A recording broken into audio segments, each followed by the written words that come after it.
स्वागत है आप सबका हमारे YouTube चैनल पर। आज हम लोग प्राचीन भारत में मौर्य साम्राज्य के MCQs देखने वाले हैं जो बहुत इम्पोर्टेंट है। इससे पहले हम लोगों ने महाजनपद के MCQs क्वेश्चन देखे थे, तो आइए शुरुआत करते हैं। अगर आपको हमारा ये वीडियो पसंद आए तो वीडियो को लाइक कीजिएगा और हमारे चैनल को सब्सक्राइब कीजिएगा। तो चलिए शुरुआत करते हैं। मौर्य साम्राज्य के पहले क्वेश्चन पर आते हैं। प्रथम भारतीय साम्राज्य किसने स्थापित किया था? प्रथम भारतीय साम्राज्य किसने स्थापित किया था?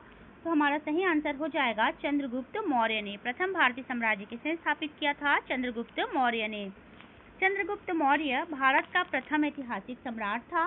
चंद्रगुप्त मौर्य का जन्म 340 ईसा पूर्व में पाटलिपुत्र बिहार में हुआ था। चंद्रगुप्त मौर्य ने लगभग 322 ईसा पूर्व में अपने गुरु विष्णुदत्त अथवा चाणक्य या कौटिल्य की सहायता से मगध साम्राज्य के अंतिम शासक धनानंद को पराजित कर मौर्य साम्राज्य की स्थापना की तथा इसकी राजधानी पाटलिपुत्र बनाई। इसने मगध पर 24 वर्ष तक शासन किया और भारत को सर्वप्रथम राजनीतिक रूप से एकीकृत किया। बौद्ध एवं जैन ग्रंथों में से मौर्य क्षत्रिय कहा गया है। बढ़ते हैं अगले क्वेश्चन की ओर। क्वेश्चन नंबर 2 है, सेंड्रोकोट्स की चंद्रगुप्त मौर्य के रूप में पहचान किसने की? सेंड्रोकोट्स की चंद्रगुप्त मौर्य के रूप में पहचान किसने की थी? तो ऑप्शन ए विलियम जोन्स ने। विलियम जोन्स ने सेंड्रोकोट्स की चंद्रगुप्त मौर्य के रूप में पहचान की थी। सर्वप्रथम सर विलियम जोन्स ने सेंड्रोकोट्स की पहचान चंद्रगुप्त मौर्य के रूप में की थी। ग्रीक और लैटिन लेखों में चंद्रगुप्त को क्रमशः सेंड्रोकोट्स और एंड्रोकोट्स के नाम से जाना जाता है, जबकि रुद्रदामन के जूनागढ़ अभिलेख में इन्हें चंद्रगुप्त के नाम से संबोधित किया गया है। क्वेश्चन नंबर 3 है, चंद्रगुप्त मौर्य के पश्चात सिंहासन पर कौन बैठा था? चंद्रगुप्त मौर्य के पश्चात सिंहासन पर उनका पुत्र बिंदुसार बैठा था। ऑप्शन सी हमारा सही आंसर हो जाएगा। चंद्रगुप्त मौर्य ने जैन मुनि भद्रबाहु से जैन धर्म की दीक्षा ली और श्रवणबेलगोला चले गए, जहां 298 ईसा पूर्व में उपवास पद्धति द्वारा शरीर त्याग कर दिया। इसे जैन धर्म में संलेखना या संथारा कहा जाता है। चंद्रगुप्त मौर्य की मृत्यु के पश्चात उसका पुत्र बिंदुसार सम्राट बना। यूनानियों ने बिंदुसार को अमित्रकेट्स या अमित्रघात शत्रु विनाशक कहा है। बढ़ते हैं क्वेश्चन नंबर 4 की ओर। क्वेश्चन नंबर 4 है, चंद्रगुप्त मौर्य का साम्राज्य उत्तर पश्चिम में कहाँ तक था? चंद्रगुप्त मौर्य का साम्राज्य उत्तर पश्चिम में हिंदू कुश पर्वत तक था। चंद्रगुप्त मौर्य का साम्राज्य उत्तर पश्चिम में ईरान से लेकर पूर्व में बंगाल तथा उत्तर में कश्मीर से लेकर दक्षिण में उत्तरी कर्नाटक तक विस्तृत था। चंद्रगुप्त मौर्य का साम्राज्य उत्तर पश्चिम में ईरान फारस से लेकर पूर्व में बंगाल तथा उत्तर में कश्मीर से लेकर दक्षिण में उत्तरी कर्नाटक तक विस्तृत था। विंसेंट ऑर्थर स्मिथ के अनुसार हिंदू कुश पर्वत भारत की प्राकृतिक सीमा थी।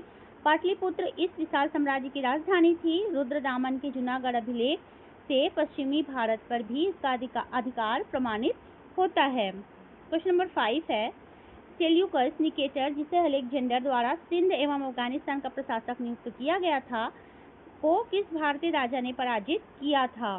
तो सेल्यूकस निकेटर को चंद्रगुप्त ने पराजित किया था। चंद्रगुप्त मौर्य के द्वारा सेल्यूकस निकेटर पराजित हुआ था। सिकंदर के सर्वाधिक योग्य सेनापति सेल्यूकस ने उसकी मृत्यु के बाद सिकंदर द्वारा विजित प्रदेशों पर पुनः आधिपत्य स्थापित करने के लिए 305 ईसा पूर्व में भारत पर आक्रमण किया, परंतु मौर्य शासक चंद्रगुप्त से सेल्यूकस को पराजित होना पड़ा। इसके पश्चात सेल्यूकस ने चंद्रगुप्त से अपनी पुत्री हेलेना का विवाह किया तथा दहेज में हेरात, कंधार, मकरान व काबुल प्रांत प्रदान किए। बदले में चंद्रगुप्त ने उसे 500 हाथी उपहार स्वरूप दिए। प्लूटार्क के अनुसार चंद्रगुप्त ने 6 लाख सेना लेकर संपूर्ण भारत पर अपना आधिपत्य स्थापित किया था। क्वेश्चन नंबर 6 है, प्राचीन भारत में कौन सी एक लिपि दाईं ओर से बाईं ओर लिखी जाती थी? तो दाईं ओर से बाईं ओर लिखी जाने वाली लिपि थी खरोष्ठी लिपि। खरोष्ठी लिपि में दाईं ओर से बाईं ओर लिखा जाता है। प्राचीन भारत में खरोष्ठी लिपि दाईं से बाईं ओर लिखी जाती थी।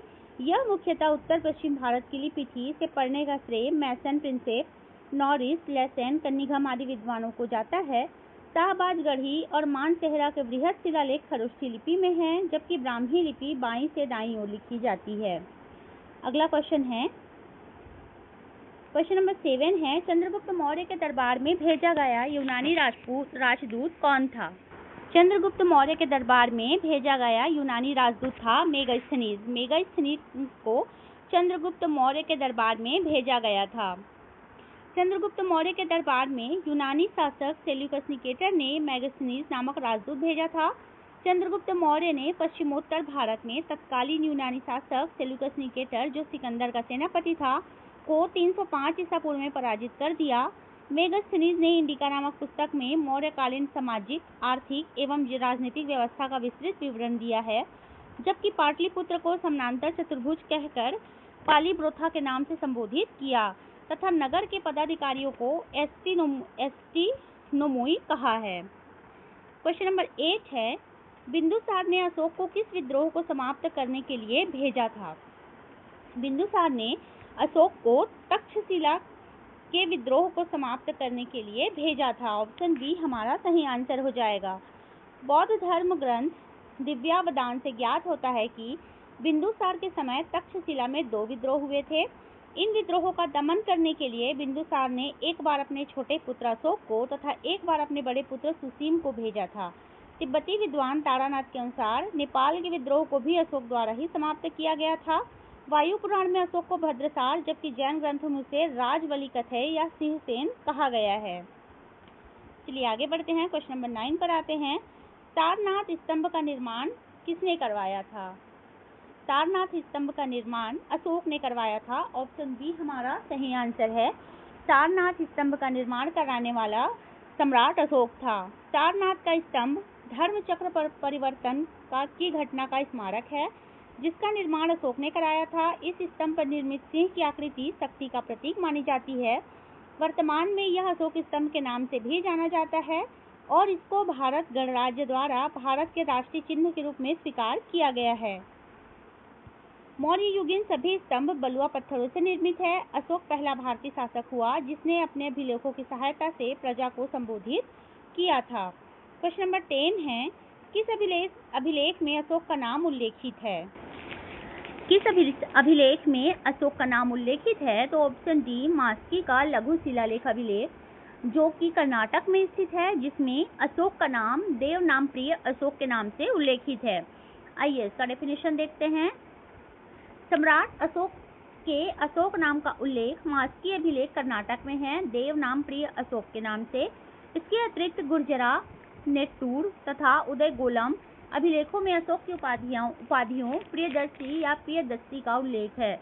जूनागढ़ अभिलेख में अशोक मौर्य नाम उल्लेखित है। अशोक के अभिलेखों को 3 वर्गों में विभाजित किया जा सकता है: शिलालेख, स्तंभलेख एवं गुहालेख।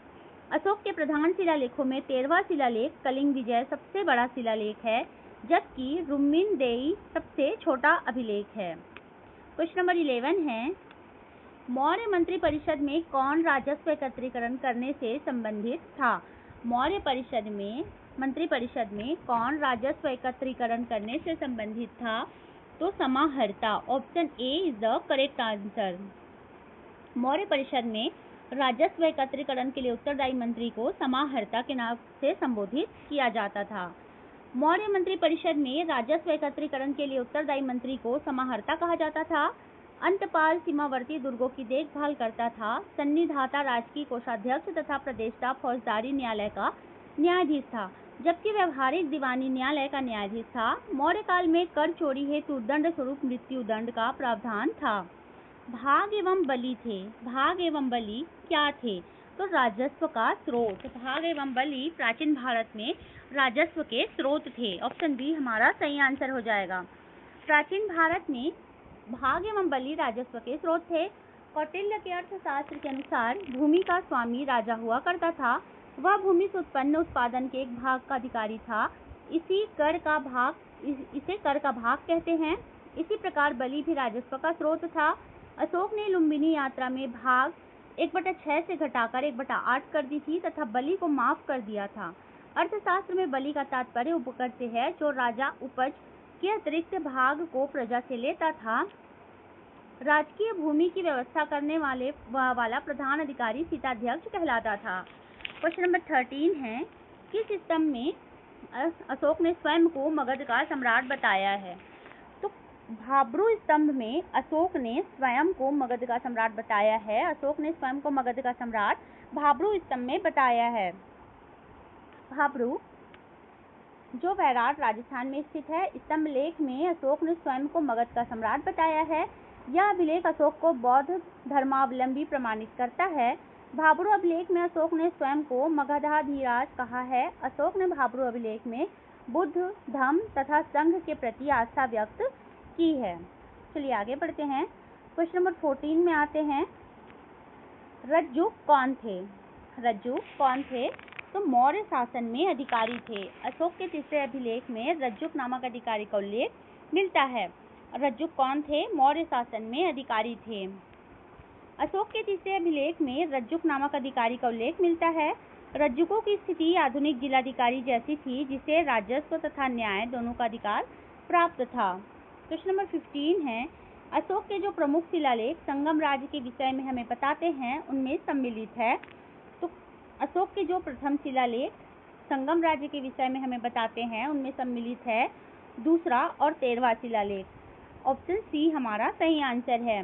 अशोक के द्वितीय शिलालेख में समाज कल्याण, मनुष्य, पशु, चिकित्सा व 13वें शिलालेख में कलिंग युद्ध के वर्णन के साथ ही दोनों शिलालेखों से पड़ोसी राज्यों की भी जानकारी प्राप्त होती है, जिनमें संगम राज्यों चोल, पांड्य, सत्यपुत्र एवं केरलपुत्र प्रमुख है।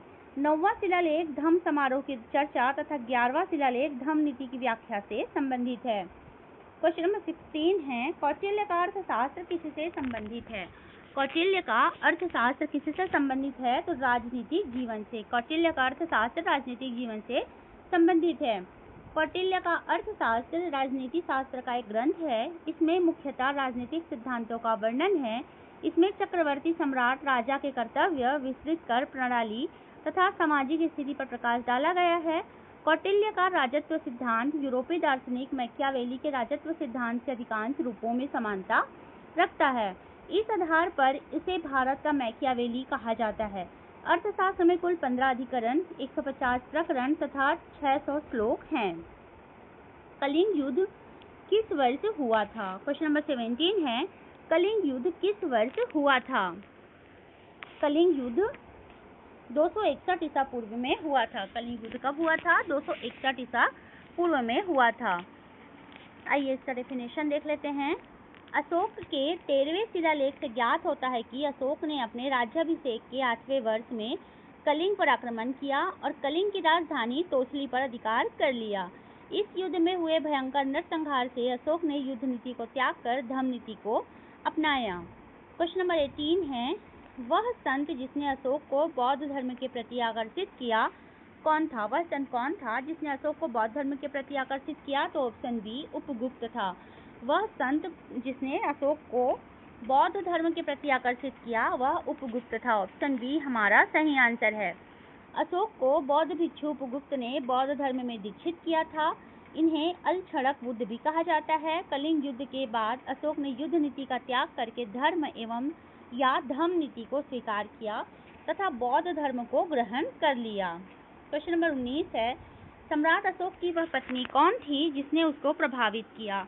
सम्राट अशोक की वह पत्नी कौन थी जिसने उसको प्रभावित किया? तो सही आंसर हो जाएगा कारुवाकी। सम्राट अशोक की वह पत्नी कौन थी जिसने उसको प्रभावित किया? तो कारुवाकी ने उसको प्रभावित किया था। सम्राट अशोक अपनी रानी कारुवाकी या चरवाकी से अत्यधिक प्रभावित था। यह अशोक की दूसरी पत्नी तथा राजकुमार तीवर की माता थी। यह एक मछुआरे की पुत्री थी। अशोक द्वारा उत्कीर्ण कराए गए अभिलेखों में उसकी एक ही रानी कारुवाकी का उल्लेख मिलता है।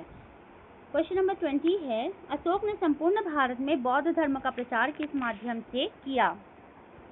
तो अशोक ने संपूर्ण भारत में बौद्ध धर्म का प्रचार धम्म महामात्रों को भेजकर किया था। ऑप्शन बी हमारा सही आंसर हो जाएगा।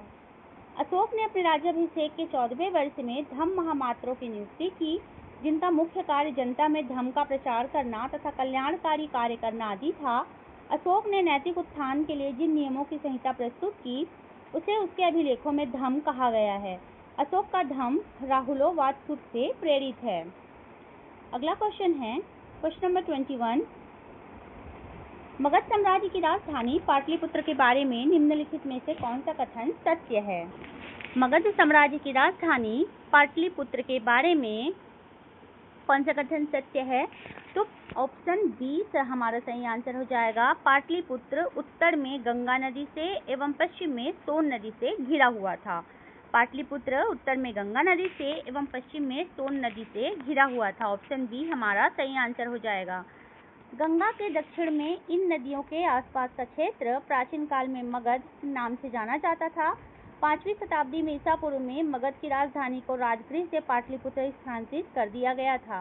गंगा, गंडक और सोन के संगम पर स्थित होने के कारण पाटलिपुत्र एक जल दुर्ग के रूप में था और शत्रुओं के लिए इस पर विजय प्राप्त करना आसान नहीं था। क्वेश्चन नंबर 22 है, बिंदुसार के शासन काल में अशोक ने अवंती महाजनपद जीतकर मौर्य साम्राज्य में मिला लिया था। इसका उल्लेख किस ग्रंथ में मिलता है? तो इसका उल्लेख बुद्धघोष की सामंत प्रसादिका में मिलता है। बिंदुसार के शासनकाल में अशोक ने अवंती महाजनपद जीतकर मौर्य साम्राज्य में मिला लिया था। इसका उल्लेख हमें बुद्धघोष की सामंत प्रसादिका में प्राप्त होता है। बुद्धघोष के सामंत प्रसादिका में कहा गया है कि बिंदुसार के शासन के दौरान अशोक ने अवंती महाजनपद जीता और इसे मौर्य साम्राज्य में विलय कर लिया। प्राचीन भारत का राज्य अवंती वर्तमान मध्य प्रदेश राज्य के क्षेत्र में है। यह क्षेत्र एक समय के लिए मालवा के ऐतिहासिक प्रांत का हिस्सा था। लगभग 600 ईसा पूर्व अवंती की राजधानी महिष्मती थी, लेकिन इसे जल्द ही उज्जैनी के पास स्थानांतरित कर दिया था। अगला क्वेश्चन है, अशोक के निम्नलिखित अभिलेखों में से किसमें दक्षिण भारतीय राज्यों का उल्लेख हुआ है? तो ऑप्शन बी हमारा सही आंसर हो जाएगा। द्वितीय मुख्य शिलालेख में अशोक के द्वितीय मुख्य शिलालेख में दक्षिण भारतीय राज्यों का उल्लेख हुआ है। अशोक के अभिलेखों को 3 वर्गों में विभाजित किया गया है, शिलालेख, स्तंभलेख एवं गुहालेख। अशोक के द्वितीय बृहद शिलालेख में चेर, पांड्य, सत्यपुत्र, केरलपुत्र आदि दक्षिण भारतीय राजाओं का उल्लेख मिलता है। क्वेश्चन नंबर 24 है, विश्व प्रसिद्ध पर्यटन स्थल सांची का प्राचीन नाम यह भी था। विश्व प्रसिद्ध पर्यटन स्थल सांची का प्राचीन नाम क्या था? तो काकनम था। सांची का प्राचीन नाम था काकनम। सांची एक बौद्ध परिसर है जो अपने बृहद स्तूप के लिए प्रसिद्ध है। यह भारत के मध्य प्रदेश राज्य के रायसेन जिले के सांची शहर में एक पहाड़ी की चोटी पर स्थित है। सांची को प्राचीन काल में काकनम, काकनाया, काकनवा, काकनाद बोटा, बोटा श्री पर्वत आदि नामों से भी जाना जाता है। क्वेश्चन नंबर 25 है, अपने शिलालेखों में से अशोक सामान्यतः किस नाम से जाने जाते हैं? अपने शिलालेखों में अशोक सामान्यतः किस नाम से जाने जाते हैं? तो प्रियदर्शी के नाम से। ऑप्शन बी हमारा सही आंसर हो जाएगा। अशोक ने मगध पर 273 ईसा पूर्व से 232 ईसा पूर्व तक शासन किया। अशोक के कुल 33 शिलालेख प्राप्त हुए जो सम्राट अशोक ने अपने शासन काल में प्रियदर्शी सम्राट अशोक द्वारा अपने शिलालेखों में प्रयोग की गई उपाधि थी। प्रियदर्शी का अर्थ है कि वह जो दूसरों को प्रेम से देखता है, वह सामान्यतः देव नाम प्रिय के साथ संयोजन में उपयोग किया जाता है, जिसका अर्थ है देवताओं का प्रिय। क्वेश्चन नंबर 26 है, किस अभिलेख में कलिंग विजय का वर्णन है? किस अभिलेख में कलिंग विजय का वर्णन है? तो हाथी गुम्फा अभिलेख में कलिंग विजय का वर्णन प्राप्त होता है। अशोक ने अपने राज्याभिषेक के 8 वर्ष बाद अर्थात 9वें वर्ष में कलिंग पर विजय प्राप्त की। इसका उल्लेख उसके 13वें शिलालेख में मिलता है। हाथी गुम्फा अभिलेख से पता चलता है कि कलिंग विजय के समय संभवतः वहां का राजा नंदराज था। कलिंग वर्तमान में उड़ीसा युद्ध 261 ईसा पूर्व में लड़ा गया था। क्वेश्चन नंबर 27 है, क्वेश्चन नंबर 27 में आते हैं, अशोक के धम्म का मूल संदेश क्या है? अशोक के धम्म का मूल संदेश शांति एवं अहिंसा, बड़ों का सम्मान, धार्मिक सहनशीलता, ये तीनों ही अशोक के धम्म का मूल संदेश है। इसके हिसाब से ऑप्शन डी हमारा सही आंसर हो जाएगा, उपरोक्त सभी। अशोक का धम्म एक नैतिक संहिता थी। अशोक अपने दूसरे और 7वें शिलालेख के माध्यम से संदेश देता है। अपासिंदे बहुकयाने दया दाने सचे सोचिए माधवे साधवे च, अर्थात कम पाप करना, कल्याण करना, दया दान करना, सत्य बोलना, पवित्रता से रहना, स्वभाव में मधुरता तथा साधुता बनाए रखना। इस प्रकार अशोक धम्म के मूल संदेश में शांति और अहिंसा, बड़ों का सम्मान तथा धार्मिक सहनशीलता निहित है। क्वेश्चन नंबर 28 है, निम्नलिखित में से अशोक का कौन सा शिलालेख धार्मिक संश्लेषण समन्वय के बारे में कहता है? अशोक का कौन सा शिलालेख धार्मिक संश्लेषण के बारे में कहता है? तो ऑप्शन ए 12वां शिलालेख। ऑप्शन ए हमारा सही आंसर हो जाएगा। 12वां शिलालेख अशोक के धार्मिक संश्लेषण के बारे में कहता है। 12वें शिलालेख में अशोक ने सभी संप्रदायों को की सार वृद्धि पर बल दिया। 12वें शिलालेख में वह कहता है कि मनुष्य को अपने धर्म की प्रशंसा और दूसरे धर्म के कारण निंदा नहीं करनी चाहिए। एक न एक कारण से अन्य धर्मों का आदर करना चाहिए। ऐसा करने पर मनुष्य अपने संप्रदाय की वृद्धि करता है तथा दूसरे के संप्रदाय का उपकार करता है। इसके विपरीत स्थिति में वह अपने संप्रदाय को छीण तथा दूसरे के संप्रदाय का अपकार करता है। क्वेश्चन नंबर 29 है, मौर्य काल में भूमि कर जो कि राज्य की आय का मुख्य स्रोत था, किस अधिकारी द्वारा एकत्रित किया जाता था? तो भूमि कर जो राज्य की आय का एक मुख्य स्रोत था, किस अधिकारी द्वारा एकत्रित किया जाता था? तो सीता अध्यक्ष के द्वारा एकत्रित किया जाता था। मौर्य काल में सीता अध्यक्ष कृषि भूमि का अध्यक्ष था। वही भूमि कर वसूलने का कार्य करता था, जबकि अग्रोनोमोई या एग्रोनोमोई जिले के अधिकारियों को कहा जाता था। शुल्काध्यक्ष विभिन्न प्रकार के व्यवसाय एवं व्यापार पर कर वसूलता था तथा अकराध्यक्ष या अकाराध्यक्ष खानों का नियंत्रण करता था। अगले क्वेश्चन की ओर बढ़ते हैं। क्वेश्चन नंबर 30 है, निम्नांकित में से किसकी तुलना मैकियावेली की पुस्तक द प्रिंस से की जाती है? आइए इसके ऑप्शंस भी देख लेते हैं। क्वेश्चन है, किसकी तुलना मैकियावेली की पुस्तक द प्रिंस से की जाती है? तो कौटिल्य के अर्थशास्त्र की तुलना मैकियावेली की पुस्तक द प्रिंस से की जाती है। Option B is the correct answer. अर्थशास्त्र राजनीति शास्त्र का एक अद्वितीय ग्रंथ है। इसकी तुलना मैकियावेली के द प्रिंस से की जाती है। क्वेश्चन नंबर 31 है, कौटिल्य के अर्थशास्त्र के अनुसार मौर्यकालीन न्याय व्यवस्था में निम्नलिखित न्यायालय अस्तित्व में थे। कौन कौन से न्यायालय अस्तित्व में थे? सही उत्तर चुनिए। धर्म महामात्र, धर्मस्थयी, रज्जु और कंटक शोधन। तो कौन कौन से मौर्यकालीन न्याय व्यवस्था न्यायालय अस्तित्व में थे? तो ऑप्शन डी हमारा सही हो जाएगा। 2 और 4 धर्मस्थयी और कंटक शोधन अस्तित्व में थे। कौटिल्य के अर्थशास्त्र के अनुसार मौर्यकालीन न्याय व्यवस्था में न्यायालय मुख्यतः 2 प्रकार के थे, धर्मस्थयी तथा कंटक शोधन। धर्मस्थयी दीवानी तथा कंटक शोधन फौजदारी न्यायालय था। प्रदेष्टा फौजदारी न्यायालय का न्यायाधीश तथा व्यवहारिक दीवानी न्यायालय का न्यायाधीश था। क्वेश्चन नंबर 32 है, निम्नलिखित में से किस उभारदार मूर्ति शिल्प शिलालेख में अशोक के प्रस्तर रूप चित्र के साथ रायो अशोक उल्लेखित है? रायो अशोक का मतलब होता है राजा अशोक। तो कंगनहल्ली हमारा आंसर हो जाएगा। किस उभारदार मूर्ति शिल्प शिलालेख में अशोक के प्रस्तर रूप चित्र के साथ रायो अशोक उल्लेखित है? तो कंगनहल्ली के शिलालेख में।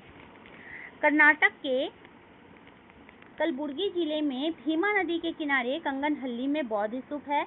यहाँ सम्राट का रानी के साथ प्रस्तर पर रूप चित्र उत्कीर्ण किया गया है, जिसके नीचे रायो अशोक अर्थात राजा अशोक लिखा है। क्वेश्चन नंबर 33 है, मौर्य काल में सीता से तात्पर्य है।